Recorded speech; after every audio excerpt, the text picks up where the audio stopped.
Hello everyone, I am Rihas and I am indeed real.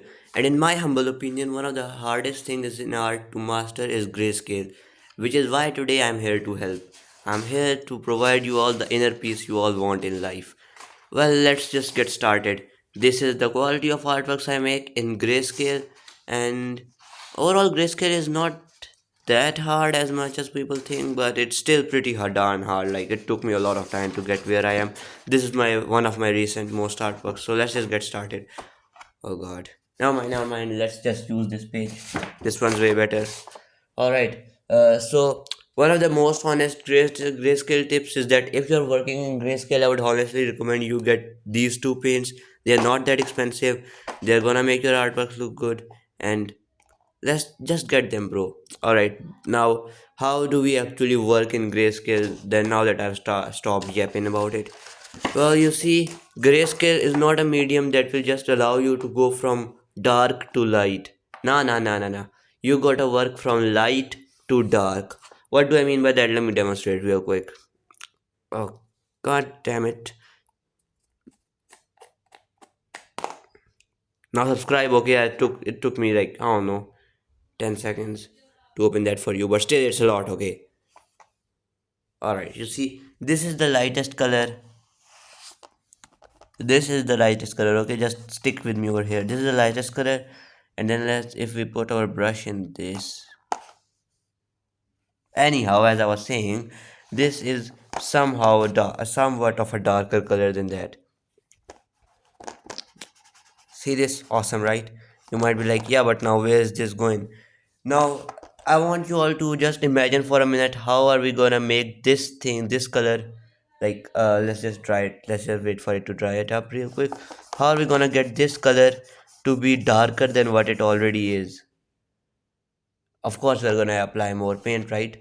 But now, how are we gonna make it lighter than what it already is?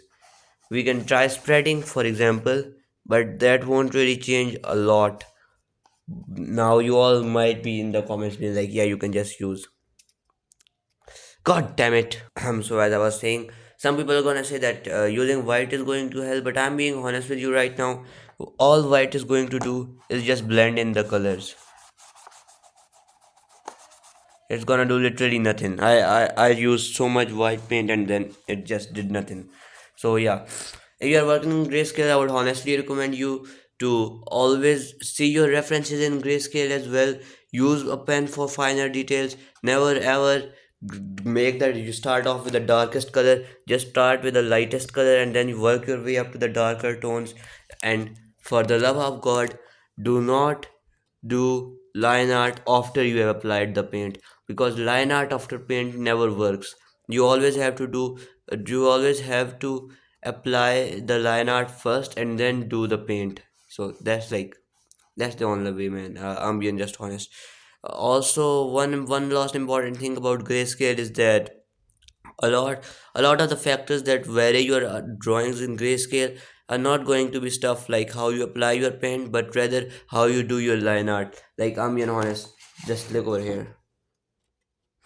It didn't No one cares about how I apply the paint. It is just in the background.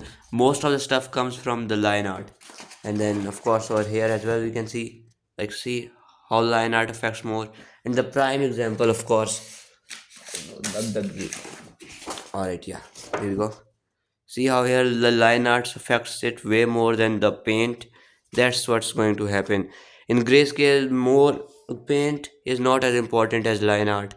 And even in my worst grayscale artwork, you can still see that the line art was way more important than the paint. But I'm gonna fix it soon. Alright, bye.